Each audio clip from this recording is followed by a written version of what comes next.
ሰዓት አስደንጋጭ የተባለ መረጃ ሙስሊሞች መቃብር ላይ ቤተክርስቲያን ሊገነባ ነው እያሉ ነው ወንድሞቻችን። ይሄን ቪዲዮ ሼር፣ ኮፒ ሊንክ፣ ሪፖስት እያደረጋችሁ ለሁሉም መስጂድ ተከፈተ ከ40 ቀናት በኋላ ለመጀመሪያ ጊዜ አስደንጋጭ የተባለ መልእክት በዚህ ሰዓት ዶናልድ ትራምፕ ማስተላለፋቸው ተገልጿል። ሰላም የዩቲዩብ ቤተሰቦቼ እንዴት ናችሁ? እኔ አልሐምዱሊላህ ደህና ነኝ። ለመጀመሪያ ጊዜ ነው ዩቲዩብ የከፈትነው። ይሄንን ዩቲዩባችንን ሰብስክራይብ በማድረግ ሁላችሁም ቤተሰብ እንድትሆኑ አስታውሳችኋለሁ። በመጀመሪያ ለሁሉም ለሙስሊማቱ አሰላሙ አለይኩም ወራህመቱላሂ ወበረካቱ ላለሁ። ዛሬ የተለያዩ ቪዲዮዎችን ይዤላችሁ መጥቻለሁ። ቪዲዮውን ደግሞ እስከ መጨረሻው በማየት ለሁሉም ለሙስሊማቱ እንዲጠቅም ሼር ያደረጋችሁ ሁላችሁም አካውንታችንንም ሰብስክራይብ ማድረግ እንዳትረሱ። ሀያ ወደ ቪዲዮ እንሂድ። በመጀመሪያ ዛሬ መስጂድ አልአቅሷ ለ40 ቀን እንደተዘጋ እየተነገረ ነበር በሶሻል ሚዲያ። አሁን ላይ ደግሞ መከፈቱን በጣም እየተነገረ ነው። እስኪ አንድ ቪዲዮ ልጋብዛችሁና ወደ ቪዲዮ ደግሞ እንመለሳለን። አላሁ አክበር! ምን አይነት ደስ የሚል ስሜት ነው! ተመልከቱ። መስጂድ አልአቅሷ ለ40 ቀን ያክል ከተዘጋ በኋላ ለመጀመሪያ ጊዜ በጣም ደስ ይላል። ወላሂ አገባባቸው ራሱ በጣም ይናፍቀውታል። እንደዚህም ከ40 ቀን በኋላ የመጀመሪያ የአዛን ጥሪ ሲደረግ የሚያሳይ ቪዲዮ ነው። ሱብሂ ሶላት ላይ የነበረውን ሁኔታ በዚህቻችን ቪዲዮ ተመልከቱ። ቪዲዮ ሁላችሁም ላይክ፣ ሼር፣ ኮፒ ሊንክ ያደርጋችሁ እስከ መጨረሻው እዩት። ኮሜንት ላይ ድል ለኢስላም አላሁ አክበር ያላችሁ ጻፉ። ተመልከቱ።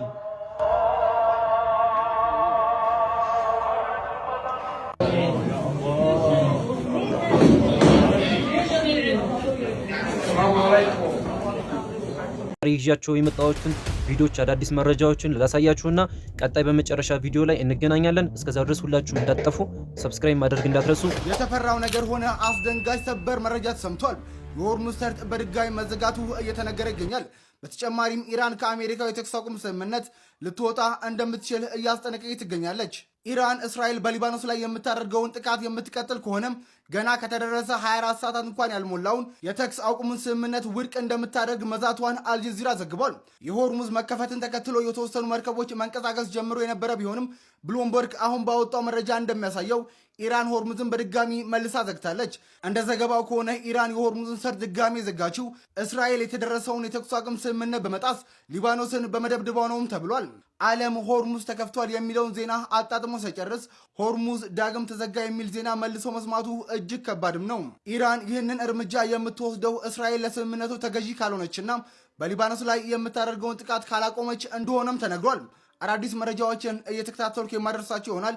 የፕላስ ምልክቷን እየነካችሁ ፎሎ ያድርጉም። አስደንጋጭ የተባለ መልእክት በዚህ ሰዓት ዶናልድ ትራምፕ ማስተላለፋቸው ተገልጿል።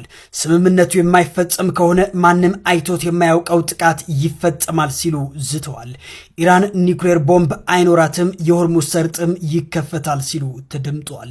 ሙሉ ስምምነት እስኪፈጸም ድረስ የአሜሪካ ጦር አሁንም በኢራን ይቆያል ሲሉ ትራምፕ ገልጿል።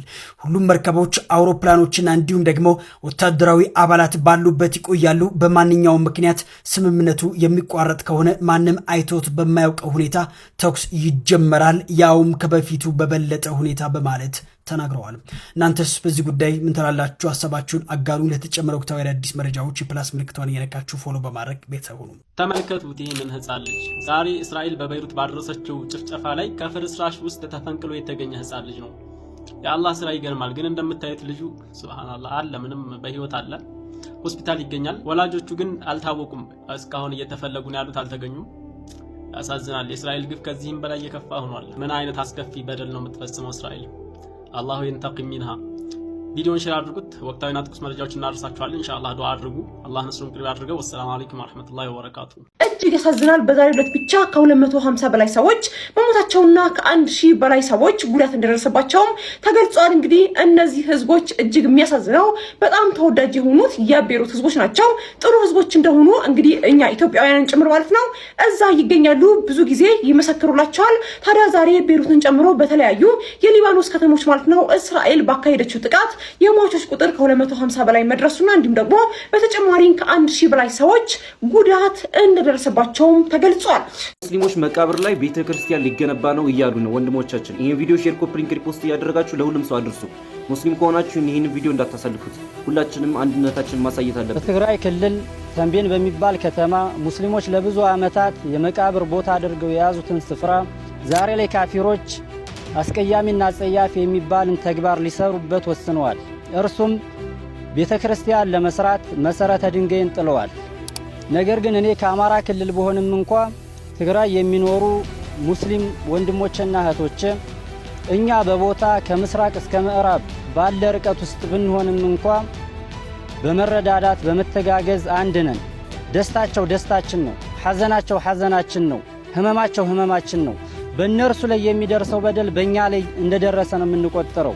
ይህ ተግባር እኛ ብቻ የምንቃወመው ተግባር ሳይሆን ይልቅንስ መለው ሐበሻ ላይ ያሉት ሙስሊሞች በምስራቅም በምዕራብም ያሉት ሙስሊሞች የሚቃወሙት የሆነው ተግባር ነው። እዚህም ሲባል የሀገሪቱ ነዋሪዎች በአካል ሌላው ማህበረሰብ ደግሞ በዱዓና በገንዘብ የራሱን የሆነ አስተዋጽኦ እንዲያደርግ ይህን ነገር ለማስቆም ስል በትዕትና ጠይቃችኋለሁ። ስለዚህ እቲ ነገር ከም ሰማዕኹም ኢና ኣብ ውሽጢ ዓድን ኣብ ወፃን እትርከቡ መላእ ማሕበረሰብ ሙስሊማት ኩልኹም እዚ ነገር እዚ ለምሕጋዝ ድምፂ ክትኾኑና ይግባእ። ኣብ ኣካል ተኾይኑ ወይም ብዱዓ ወይም ድማ እዚ ቪድዮ እዚ ኮፒ ሊንክና ሼር ብምግባር ላብ ዝምልከቶምን ናብ መላእ ማሕበረሰብ ሙስሊም ልክበፅሕ ሓገዝ ክትኾኑና ብትሕትና ንሓትት። የአላህ ስም ሲነሳ እስክሮል ለምንድን ነው የምታደርጉት?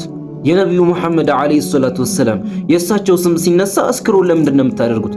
አንድ ቡድን እኮ ቢሸነፍ ወይም የአርሰናል ወይም የማንቸስተር ቡድን ቢሸነፍ ይሄንን ማነው የተሸነፈው ማነው ያሸነፈው እያላችሁ እየተከታተላችሁ ሼር፣ ኮፒ ሊንክ፣ ሪፖስት ታደርጋላችሁ። ለምንድን? አንድ እስልምና የሚያስተምር ኡስታዝን እሱ ስለ እስልምና እየተናገረ የሱ ቪዲዮ 1500 ላይክ 300 ላይክ ነው የሚያገኘው። ነገር ግን የማንቸስተር ምናምን ሲባል በ100,000 ቪው ይታያል። እንዲሁም ላይኩ ደግሞ 50,000 70,000 ላይክ 100,000። ቀልድ የሚያስቅ እንኳን ቀልድ እኮ የማይቀልዱ ሰዎች አሉ። እነሱ እየቀለዱ በዛ ነገር ግን 100,000 ላይክ አላቸው። ለምንድን? ስለ እስልምና አንድ ሰው እያስተማረ ሚዲያ ላይ ወጥቶ አንድ ኡስታዝ የሱ ላይክ ግን ትንሽ ነው። ለምንድን?